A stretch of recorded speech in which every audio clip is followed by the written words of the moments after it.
the inspiration was a court case that I'd heard about in America, where the jury was deciding a murder case, and they were a hung jury of 11-1, and the judge was refusing to accept anything other than the majority verdict.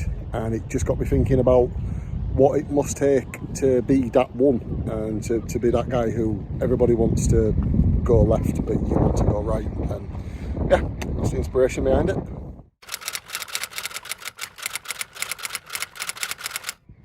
Douglas Sanchez, he was written pretty much for the short story. I'd had an idea to have a character like him before.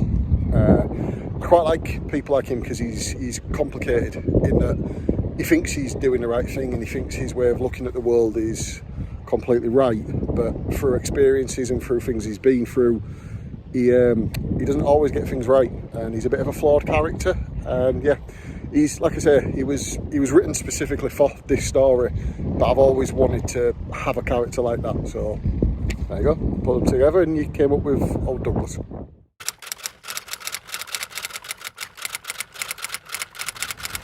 Originally, the main inspiration was the court case. It was supposed to be about the shooting and whether the law in America is right or not.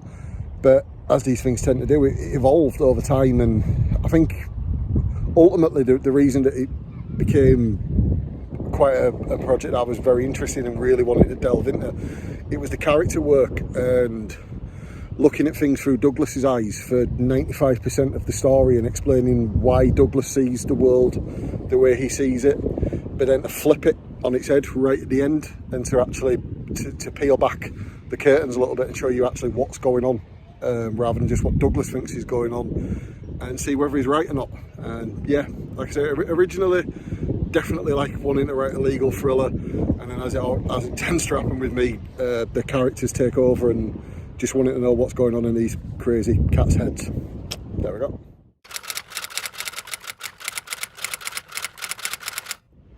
You never know. The story's based in America, and my next book's based in America, and then after that I'm intending to return to the British shores and write my next couple of things based in England. So I don't at the moment see a way that Douglas or any of the other people could pop back up, but you never know. They're new toys for me to play with, and maybe one day they're definitely on a shelf. They're not written off. They're available and ready for me to use should I need it.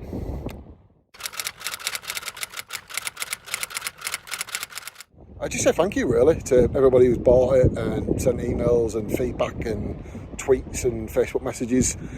We always have a rough idea of what we think we'll do, especially with short stories, and yeah, we've surpassed it again, and we're delighted with how it's gone, and absolutely delighted with the feedback. I thought this one might be a little bit near the knuckle, because in places it's a bit serious and all a bit real worldy, but yeah, so far so good. And just thank you to everyone who's given it a chance, and hopefully everybody who does pick it up enjoys it, and I'll try and better it next time out.